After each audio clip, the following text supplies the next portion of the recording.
Saudara-saudari, Bapak Ibu yang terkasih di dalam nama Tuhan Yesus Kristus, pada saat ini kita akan melaksanakan ibadah Partangyangan HKBP Bandung.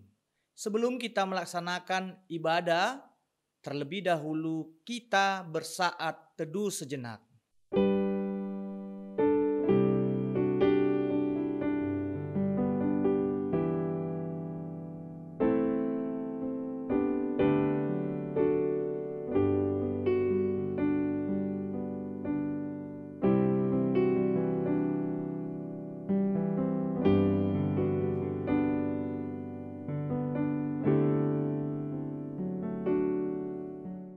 Amin.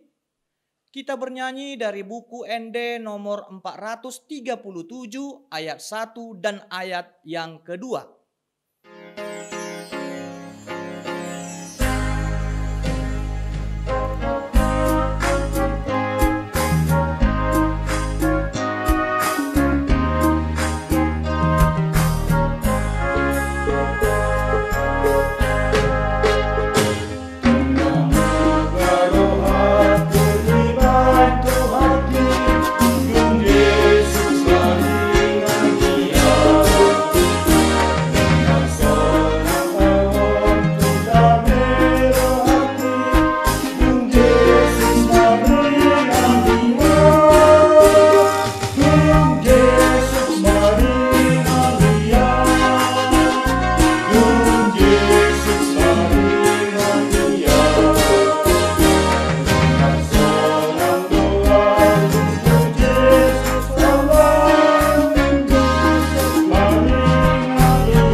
Di dalam nama Allah Bapa dan nama Anaknya Tuhan Yesus Kristus dan nama Roh Kudus yang menciptakan langit dan bumi.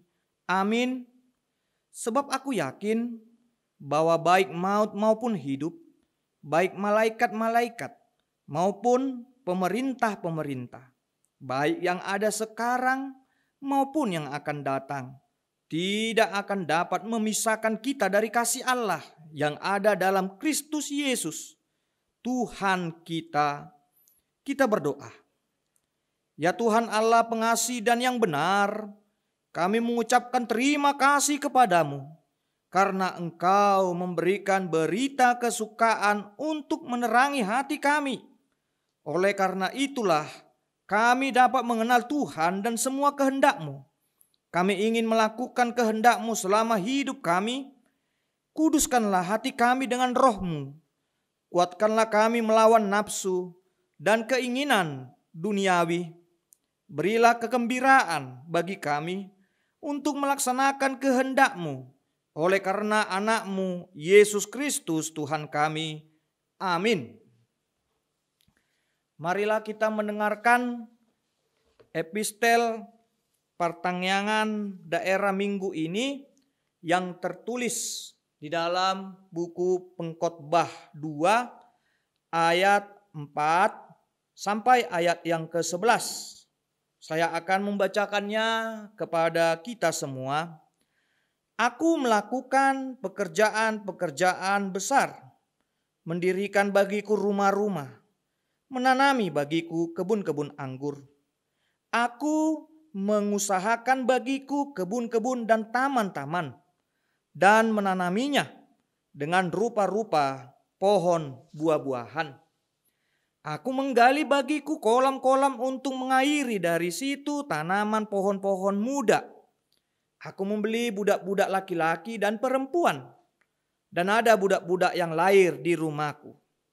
Aku mempunyai juga banyak sapi dan kambing domba, melebihi siapapun yang pernah hidup di Yerusalem sebelum aku. Aku mengumpulkan bagiku juga perak dan emas, harta benda raja-raja dan daerah-daerah. Aku mencari bagiku biduan-biduan dan biduanita dan yang menyenangkan anak-anak manusia, yakni banyak gundik. Dengan demikian aku menjadi besar, bahkan lebih besar daripada siapapun yang pernah hidup di Yerusalem sebelum aku. Dalam pada itu, hikmatku tinggal tetap padaku. Aku tidak merintangi mataku dari apapun yang dikehendakinya, dan aku tidak menahan hatiku dari sukacita apapun, sebab hatiku bersukacita karena segala jeripayaku. Itulah buah segala jeripayaku, ketika aku meneliti segala pekerjaan yang telah dilakukan tanganku dan segala usaha yang telah kulakukan untuk itu dengan jeripayah. Lihatlah, segala sesuatu adalah kesia-siaan dan usaha menjaring angin. Memang tak ada keuntungan di bawah matahari. Demikianlah firman Allah. Berbahagialah orang yang mendengarkan firman Allah serta yang melakukannya. Amin. Kita bernyanyi dari buku ND nomor 722 ayat 1.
Kasih karunia dan damai sejahtera dari Allah Bapa dan dari Tuhan Yesus Kristus. Amin.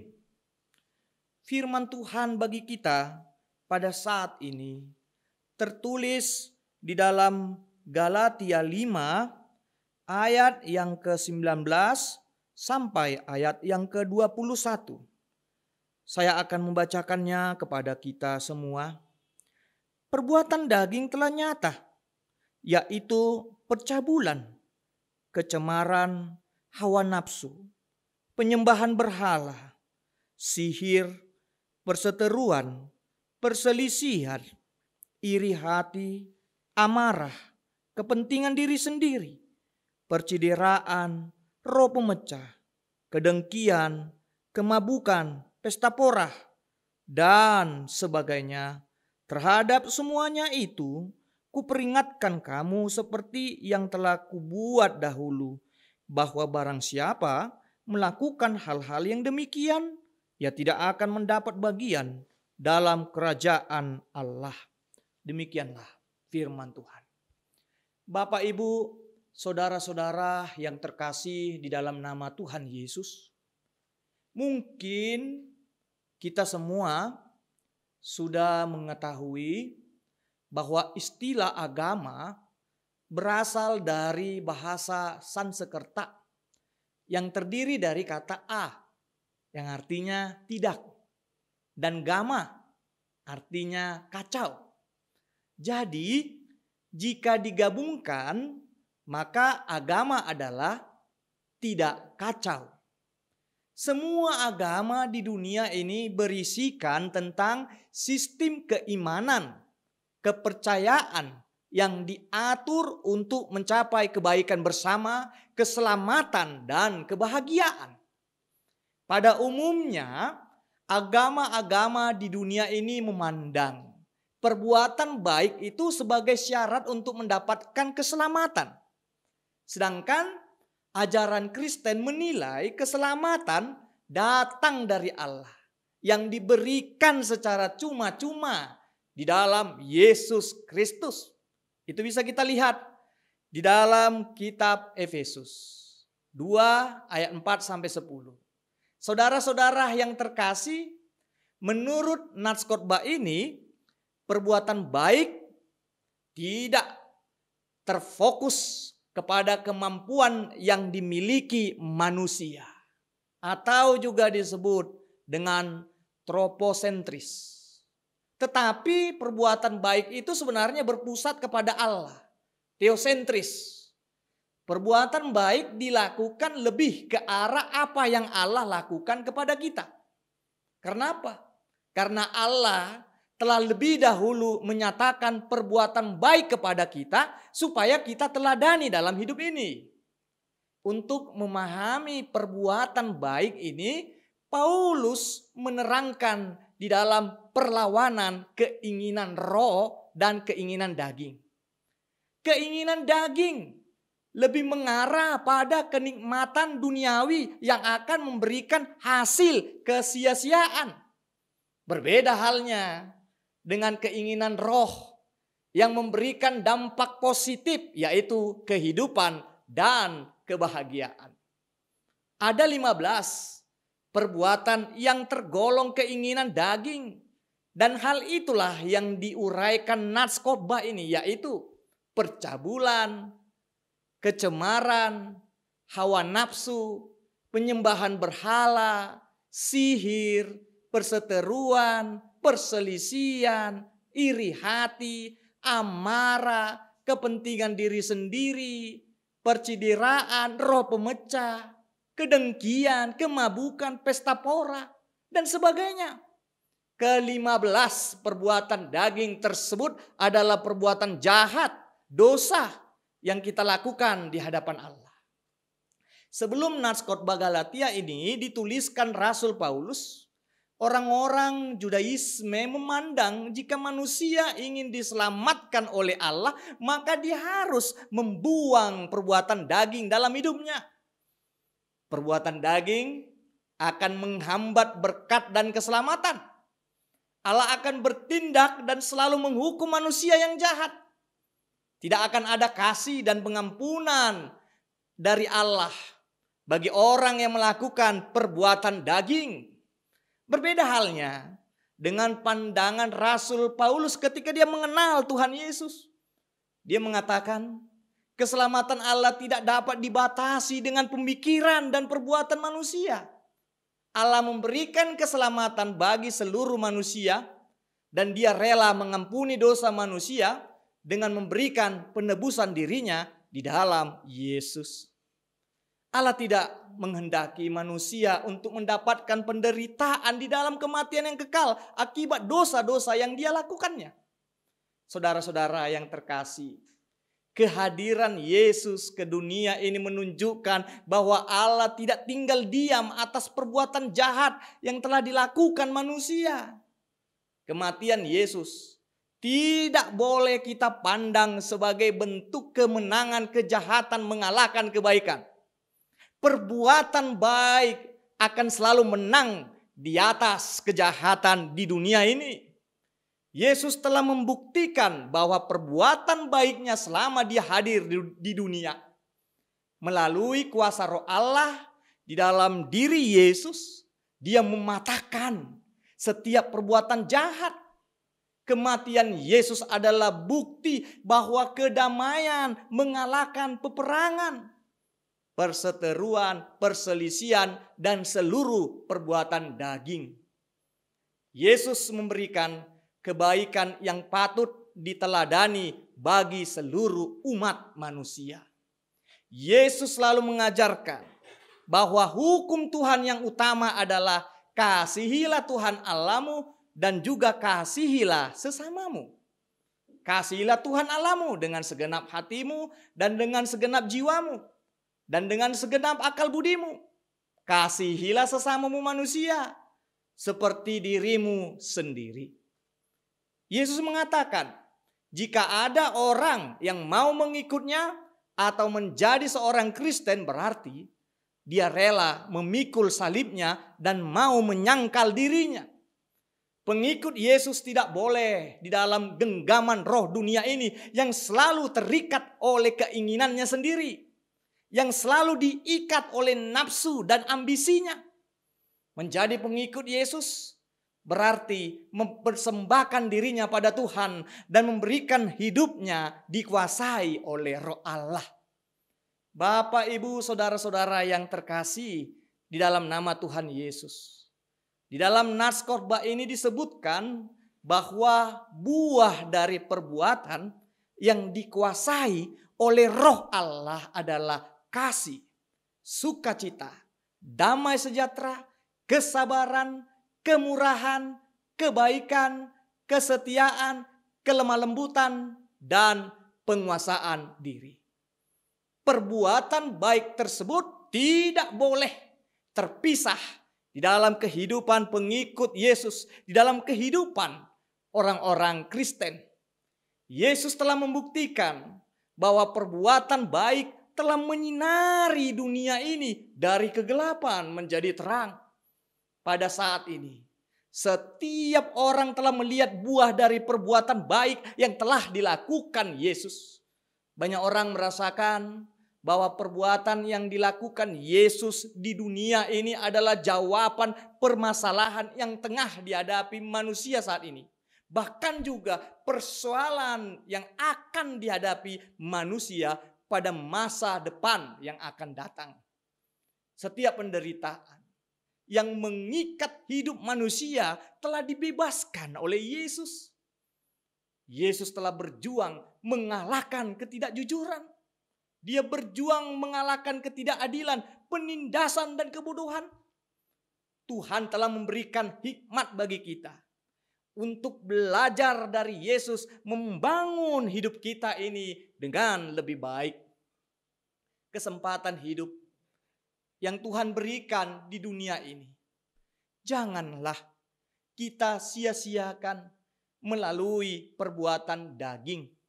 Jangan mau dikuasai oleh nafsu dagingmu. Buanglah segala perbuatan yang suka minum minuman alkohol, minuman keras yang dapat memabukkan dirimu. Minuman keras, narkoba, dan segala sesuatu yang dapat berisikan bius penenang sesaat. Bukanlah jawaban untuk menyelesaikan masalah hidupmu itu. Semuanya itu justru akan merusak hidup kita dan menambah masalah dalam hidup ini. Seperti penyakit.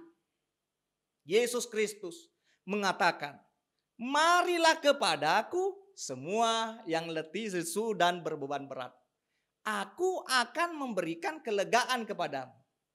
Datanglah pada Yesus, maka setiap beban dan masalah hidup kita akan diselesaikan. Beritakan nama Yesus kepada seluruh umat manusia di dunia ini.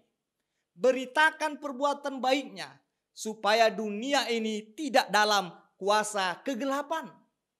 Tunjukkanlah kepada dunia ini bahwa dasar kehidupan yang teguh hanya dibangun di dalam Kristus Yesus sendiri. Tunjukkan juga kepada dunia ini kedewasaan untuk bersikap lebih baik hanya dengan melakukan perkataan dan ajaran Yesus. Tunjukkan juga kepada dunia ini badai dan kesulitan hidup ini akan reda jika kita memohon kepada Yesus. Tunjukkan juga kepada dunia ini bahwa saya patut bersyukur atas segala berkat yang saya terima kepada Tuhan, dan jauhilah kesombongan di dalam hidupmu. Amin. Kita bersatu di dalam doa. Ya Tuhan Allah Bapa kami telah mendengarkan firman-Mu yang menuntun kami supaya kami hidup di dalam perbuatan-perbuatan baik yang dikuasai oleh Roh-Mu. Ya Tuhan, jika kami berdosa, melakukan segala yang jahat, ingatkan kami Tuhan bahwa kejahatan itu akan membawa kami kepada penderitaan. Kami patut bersyukur kepada-Mu atas kerelaan-Mu menebus kami dari dosa-dosa kami, sehingga kami tidak turut ke dalam hukuman kematian yang kekal. Berkati hidup kami ini Tuhan, supaya kami dapat menerangi dunia ini, supaya dunia ini hanya di dalam terang dan firman-Mu saja. Berkati juga Tuhan keluarga kami, supaya keluarga kami dapat menjadi teladan dimanapun kami berada. Ya Tuhan, cukupkan juga kebutuhan hidup kami, supaya kami tetap mengucap syukur atas berkat dan perlindungan yang Kau berikan dalam hidup kami. Terimalah doa kami di dalam nama anak-Mu, Tuhan Yesus Kristus. Amin. Kita bernyanyi dari buku ND nomor 464 ayat 1 dan ayat yang kedua sambil mengumpulkan persembahan.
Marilah kita berdoa untuk menyerahkan persembahan kita kepada Tuhan. Ya Allah Bapa kami yang di surga, kami mengaku bahwa Tuhan adalah sumber dari segala karunia yang melimpah dalam kehidupan kami masing-masing.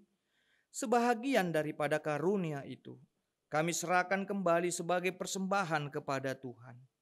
Terimalah dan berkatilah persembahan umat-Mu ini, agar dapat kami pergunakan untuk pekerjaan dan pelayanan kerajaan Tuhan di dunia ini.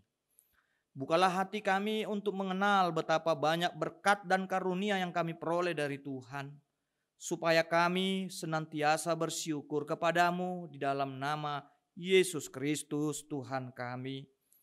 Amin. Kita bersama-sama mengucapkan doa Bapa kami. Bapa kami yang di surga, dikuduskanlah nama-Mu. Datanglah kerajaan-Mu, jadilah kehendak-Mu di bumi seperti di surga. Berikanlah kami pada hari ini makanan kami yang secukupnya, dan ampunilah kami akan kesalahan kami, seperti kami juga telah mengampuni orang yang bersalah kepada kami. Dan janganlah membawa kami ke dalam pencobaan, tetapi lepaskanlah kami daripada yang jahat, karena Engkau punya kerajaan dan kekuasaan dan kemuliaan sampai selama-lamanya. Amin. Anugerah dari Tuhan Yesus Kristus, kasih setia dari Allah Bapa, dan persekutuan Roh Kudus kiranya menyertai kamu. Amin. Amin.